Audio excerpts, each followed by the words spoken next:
All right, y'all, welcome to the show. So in just a second, they are not done bombing Iran yet. I got a bombshell story that just came out from Axios, which explains what's happening there in detail. But if you think this thing is over, you got another thing coming. So we'll talk about that. We also have the truth about Zoran Mamdani that they won't tell you. I'll break that down for you. We have the MAGA governor in Texas struggling hard to cover for Trump and coddle his nuts after Trump abandoned Texas and screwed them over and basically allowed the flooding to happen with a series of decisions that they made. So we'll talk about that. We also have Nick Fuentes is burning his MAGA hat and officially saying Kamala Harris would be better.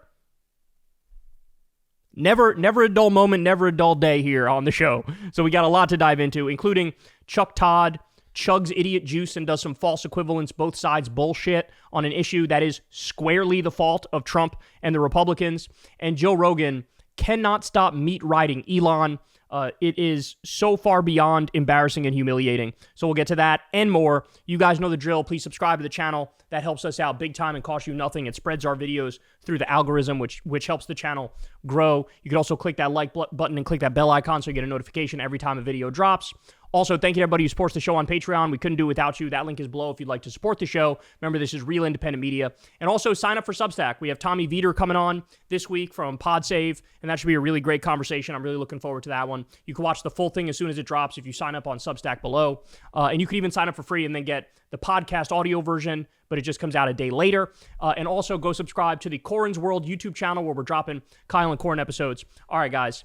Without further ado, let's get it. So Axios came out with a big report the other day. Look at this. Israeli officials think Trump could give them the green light to attack Iran again. Israel is preparing for the possibility of further military action if Iran tries to revive its nuclear program, and Israeli officials think President Trump could greenlight renewed Israeli attacks. Two sources with knowledge tell Axios. The path forward on the Iranian nuclear crisis will be a primary topic when Trump and Israeli Prime Minister Netanyahu sit down for dinner on Monday evening at the White House. Israeli officials say Netanyahu wants to reach understandings with Trump about future U.S. nuclear negotiations with Iran and on possible scenarios that would justify renewed military strikes. So let me break this down in plain English for you. Netanyahu wants to attack Iran again. He's committed to the idea of attacking Iran again, and he's trying to manipulate Trump into giving him a complete green light to try to do a regime change war. He also, of course, wants the U.S. military directly involved. In his heart of hearts, he wants U.S. boots on the ground to do a regime change war in Iran, and this is Netanyahu working Trump from every angle. So, for example, as we discussed, Netanyahu officially nominated Trump for a Nobel Peace Prize. And in that meeting with Trump, he showed him the letter, he brought it up, he buttered him up, he jacked him off. Trump was there saying Netanyahu is the greatest man in the world. So they're going down the checklist, bro. They're doing anything and everything they can to get back to a place where not only is there one round of illegal and offensive strikes against a country that didn't attack us and wasn't building a nuke, but as we were told from the beginning with Seymour Hersh's reporting, regime change was already greenlit. It was already greenlit. And so now Netanyahu's desperate to get to phase two. And by the way, as you know, Israel's currently bombing Lebanon. They're bombing Syria. They're, of course, destroying all of Gaza and genociding everybody there. They're taking over the West Bank now. They've stolen large swaths of Syria. And so they're in the process of trying to create the Greater Israel Project. They want Israel to be bigger, more powerful, and control a bunch of different parts of the region. That's what they're trying to do, and they're using Trump to those ends. And remember, Epstein was Mossad. Epstein had dirt on Trump, so they have that angle to work him, but they also have the angle to work him of the hundreds of millions of dollars that the Israel lobby gave him, and the fact that he's just a warmonger anyway. So this thing is not over. I don't think it's anywhere near over. All right, let's continue. Netanyahu's top advisor, Ron Dermer, told officials in closed briefings that he came away from a recent visit to Washington with the impression that the Trump administration would back new Israeli strikes on Iran under certain circumstances, the sources say. One scenario would be an Iranian attempt to remove the highly enriched uranium inside the damaged facilities in Fordow, Natanz, and Isfahan, according to the sources. So by the way, just so you understand, that stuff is no longer in those same places. Iran moved that stuff out long before the bombing happened. So this alone is massive cope here because the stuff's not there. The stuff's not there. And I'm shocked that they think it is or talking like it is when we already know that stuff was moved a long time ago. They say another would be if the Iranians start rebuilding their nuclear program, particularly enrichment facilities. Well, again, at this point, the Iranians would be insane not to actually build the nuke. They'd be insane because you were just attacked by Israel and the U.S. offensively. You didn't attack them. You weren't even building a nuke. And so now you're going, well, the only way I can protect myself is if we build a nuke. And so that's almost certainly already happening. Dermer met last week with Vice President Vance, Secretary of State Marco Rubio, and White House envoy Steve Witkoff, Israeli officials say. Dermer declined to comment. Trump said twice since the 12-day war between Israel and Iran ended that the U.S. could attack Iran again in the future if it restores uranium enrichment. But he has also said he wants to reach a negotiated settlement and to avoid any further conflict. The White House did not respond to a request for comment. Discussed in Dermer's meeting was Iran's stockpile of highly enriched uranium, which includes 400 kilograms enriched to 60%. Weapons-grade uranium requires about 90% enrichment. Israel and U.S. officials say the material is currently sealed off inside the 3 nuclear sites. The U.S. and Israel assess those sites were significantly damaged, but that not all nuclear material or infrastructure was destroyed.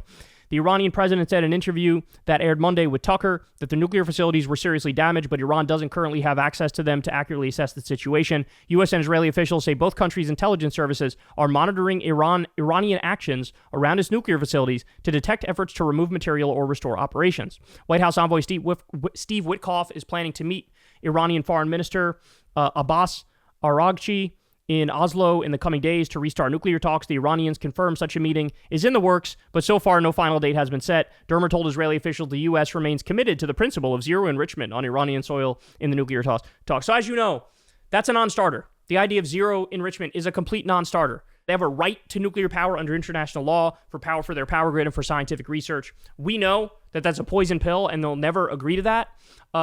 We also know at this point the idea of we'll restart talks.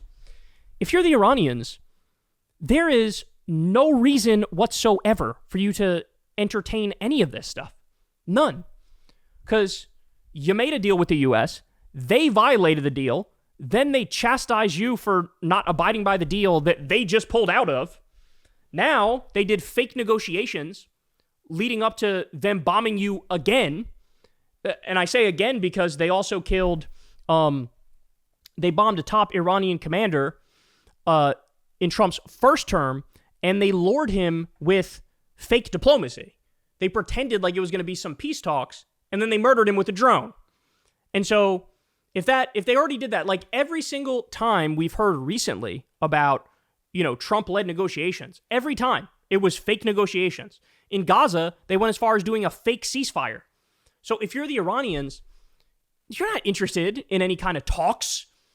Talks? What are you talking about, talks? You already bombed the shit out of us, right? So, but again, the reporting is Iran got their enriched uranium out of there.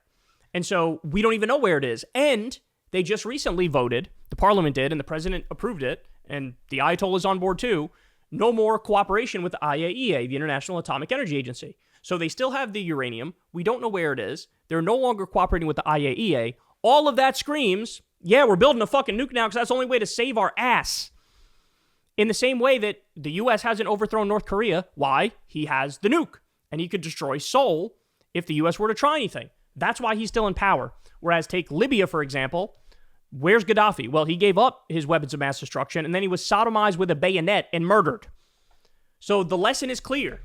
You need a nuke to be protected from Israel and the U.S., and the Iranians got that lesson. But now, as you hear, we all knew when Trump came, it's stopping, it's over, don't worry about it, we're taken care of, we're good now, 12-day war. Soon as we saw that, we went, that ain't right. And then the bombings continued for another 2 days, and then we know you don't think Israel is absolutely chomping at the bit to do more bombing. As we talk right now, like I said, they're bombing Lebanon, they're bombing Syria, they're bombing Gaza. There's a green light for them to take over the West Bank. Like, they are completely and utterly unhinged and bloodthirsty. And there was another piece that we covered which said they're trying to do the Libya model with Iran, where they will perpetually keep bombing Iran. And so now we know Netanyahu is lobbying for this, and Trump has already effectively given the green light, saying, and yeah, for sure, under certain circumstances, we'll do it. We'll go back. We'll do it. We'll bomb more.